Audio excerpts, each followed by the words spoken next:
बिस्मिल्लाहिर्रहमानिर्रहीम। अस्सलाम वालेकुम।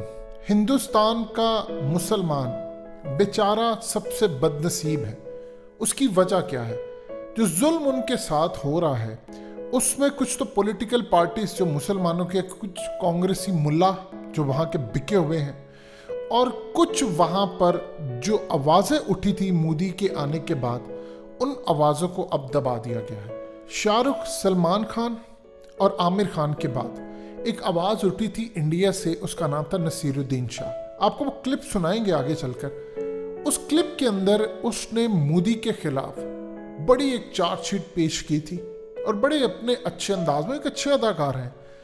लेकिन प्रॉब्लम ये हुई कि शाहरुख ने जो काम किया था, यानी उसने कहा कि इनटॉलरेंस है, उसके बाद उसका बाइकआउट हुआ, उसको नुकसान पहुंचाया गया, कई डायरेक्टर्स को कहा उसके साथ काम नहीं करना, करण जौहर को भी मना किया गया और बहुत सारे लोगों। आमिर खान ने जब कहा तो उसको कहा कि तुम हिंदुस्तान छोड़ दो। इसी तरह आमिर खान ने इमरान खान को जब वादा किया था कि जब आप इलेक्शन जीतेंगे मैं आऊँगा, तो मोदी ने जाने नहीं दिया। फिर इसके बाद इस वीडियो की अहम डिस्कशन चलती रहेगी, लेकिन इससे पहले आप वीडियो को लाइक करें, हकीकत टीवी को सब्सक्राइब कर लें और बेल आइकन पर ज़रूर क्लिक करें। नसीरुद्दीन शाह ने भी यही काम किया। उसने जब किसानों का एहतजाज चल रहा था तो उसने आकर आवाज़ उठाई। वो क्लिप बाद में सुनाएंगे, पहले आपको क्लिप सुनाने जा रहे हैं। ये सब लोग जब बोल लेते हैं मोदी के खिलाफ, तो फिर इनको सजा देने के लिए इनसे क्लिप नए बनवाए जाते हैं। नसीरुद्दीन शाह ने अफगान तालिबान के खिलाफ एक क्लिप बनाया है। ये क्लिप पहले आप देख लें, फिर आपको असल कहानी बताते हैं कि इसके आबाओ अजदाद ने क्या गद्दारी की थी और मोदी से क्या बदला लेने के लिए इनसे क्लिप बनवाया। ये जरा सबसे पहले आप इसका एक क्लिप सुनें। हालांकि अफगानिस्तान में तालिबान का दोबारा हुकूमत पा लेना दुनिया भर के लिए फिक्र का बायस है, इससे कम खतरनाक नहीं है हिंदुस्तानी मुसलमानों के कुछ तबकों का उन वहशियों की वापसी पर जश्न मनाना। आज हर हिंदुस्तानी मुसलमान को अपने आप से ये सवाल पूछना चाहिए कि उसे अपने मजहब में इस्लाह, रिफॉर्म और जिद्दत पसंदी, मॉडर्निटी चाहिए या पिछली सदियों के वहशीपन का इक़दार, वैल्यूज। मैं हिंदुस्तानी मुसलमान हूं और जैसा कि मिर्जा गालिब एक अरसा पहले फरमा गए हैं, मेरा रिश्ता अल्लाह मियां से बेहद बेतकल्लुफ है। मुझे सियासी मजहब की कोई जरूरत नहीं है।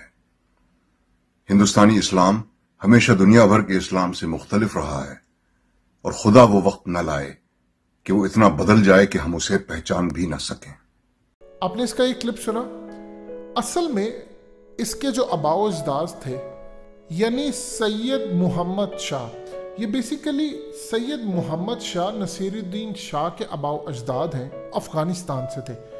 जब यहाँ पर बरतानिया आया था बरसगीर में तिजारत की घर से, उसने आकर हिंदुस्तान के ऊपर, जब मुगलों की हुकूमत थी तो कब्जा करना चाहा, तो इसके जो आबाओ अजदाद थे सैयद मोहम्मद शाह, इन्होंने बरतानिया के साथ मिलकर अफगानिस्तान के साथ जो जंग हुई थी 1839 से 42 में, जो कि हार गए थे ब्रिटिश, उस जंग में ब्रिटिश का साथ दिया। और फिर 1857 की जो जंग आज़ादी हुई, तो इसमें अपने लोगों के साथ मिलकर मुसलमानों के खिलाफ इसके आबाओ अजदाद ने जंग लड़ी, चूंकि मुसलमानों को शिकस्त हुई, और फिर इसको नवाब का टाइटल दिया गया इनके बड़ों को। ये इसके आबाओ अजदाद की हिस्ट्री है।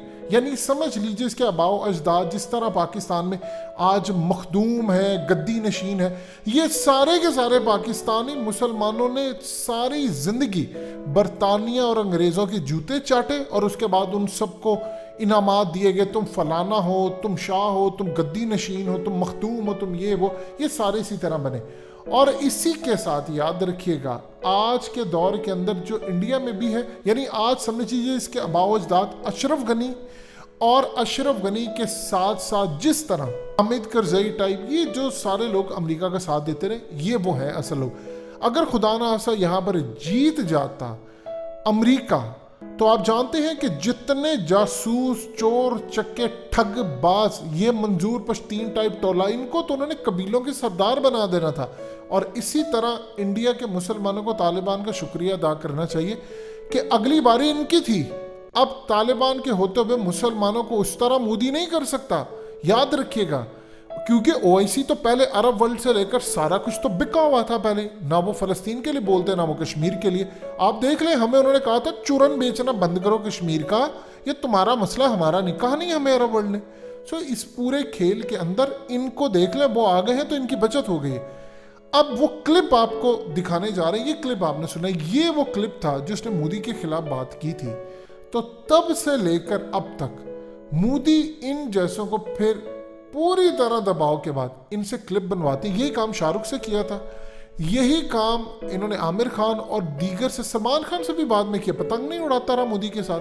फिर यही काम इन लोगों के साथ किया कि आपको अगर हिंदुस्तान में रहना है तो आपको ये काम करना पड़ेगा। आज तालिबान के खिलाफ बोलने से पहले ये मोदी के खिलाफ क्या बोल रहा था, सुनिएगा जरा। अब हमें तो तोला जा रहा है।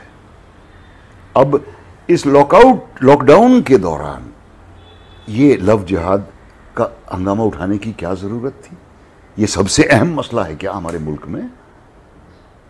ये फार्म लॉज किसानों पर थोपने की क्या जरूरत थी लॉकडाउन के दौरान, जब सब के सब घर पे पड़े हुए हैं, किसी की कमाई नहीं हुई 1 साल से? ये बातें समझ से बाहर हैं कि ये है क्या? ये हमारा ध्यान भटकाने के लिए किया गया है, या ये हुकूमत वाकई में यकीन करती है इन सब बातों पे? सीएए का मसला उठा दिया गया, अब बीट तो गया नहीं, लेकिन सीएए की बातें फिर से होने लगी कि नहीं वो तो होगा जी, और उसको डिफेंड करने वाले भी बहुत हैं। मुझसे भी बहुत लोग कहते हैं कि भाई तुम्हें क्यों तकलीफ हो रही है, ये तो एक ह्यूमैनिटेरियन जेस्चर है कि जिन हिंदुओं को और सिखों को पाकिस्तान में परेशान किया जा रहा है, वो उनको हम आसरा दे रहे हैं। बांग्लादेश में, पाकिस्तान में हम उनको आसरा दे रहे हैं, चाहे वो सिख हो, चाहे हिंदू हो, चाहे क्रिश्चियन हो, चाहे जैन हो, चाहे कोई भी हो, मुसलमान नहीं। अरे भाई रोहिंग्या भी तो मुसलमान है, उनको भी तो परेशान किया जा रहा है। तो ये तो सरासर नाइंसाफ़ी है, और ये कानून कभी लागू हो नहीं पाएगा। जब सब कुछ अगर तबाह हुआ तो आपको अपने दुश्मनों का शोर नहीं सुनाई देगा, आपको अपने दोस्तों की खामोशी ज़्यादा चुभेगी कि भाई मुझ पर कोई असर नहीं पड़ रहा। ये कहने से काम नहीं चलेगा। अगर किसान कड़कती सर्दी में वहाँ बैठे हुए हैं तो मुझे कोई फ़र्क नहीं पड़ रहा, ये हम नहीं कह सकते अब। और मुझे उम्मीद है कि ये किसानों का प्रदर्शन फैलेगा और आम जनता इसमें शामिल होगी, वो होनी ही है। खामोश रहना जो है वो जुल्म करने वाले की तरफदारी करना है, मैं ऐसा मानता हूँ। खामोश रहना जुल्म सहना जुल्म करने के बराबर ही है। और हमारे बड़े बड़े जो धनंदर लोग हैं फिल्म इंडस्ट्री के, वो खामोश बैठे हैं इसलिए कि उन्हें लगता है कि बहुत कुछ खो सकते हैं वो। अरे भाई, जब आपने इतना धन कमा लिया कि आपकी 7 पुश्तें बैठ के उसको खा सकती हैं, तो कितना खोलोगे आप? लॉकडाउन के दौरान मुझे बार बार इन माइग्रेंट्स की तस्वीरें देखकर मेरा दिल टूटता था। इनके ऊपर जो ज्यादतियां हो रही थी पुलिस के हाथों, बहुत हैरत होती थी और बहुत अफसोस होता था देखकर कि ये पुलिस वाले जो इन बेचारों को डंडे मार मार के भगा रहे हैं, ये भी तो उसी तबके के हैं।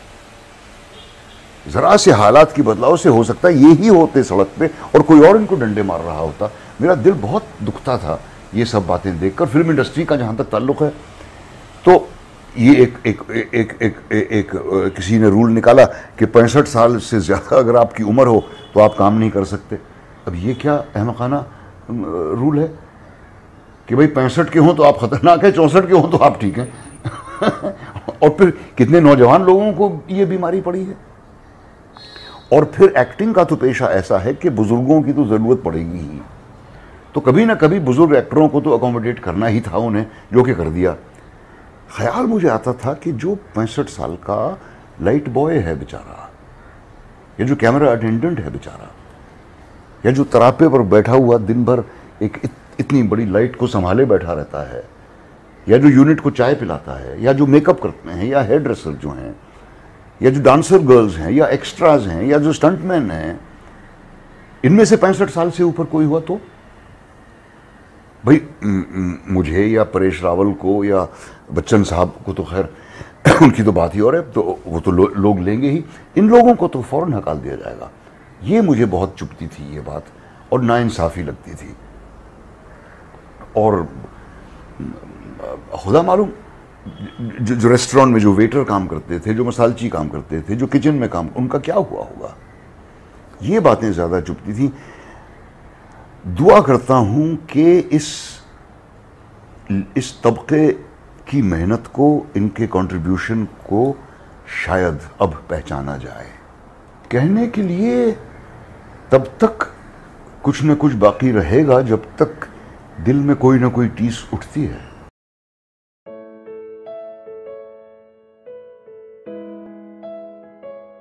हकीकत टीवी को सब्सक्राइब करना मत भूलें, वीडियो को लाइक करें, शेयर करें और कमेंट सेक्शन में अपनी राय का इजहार ज़रूर करें।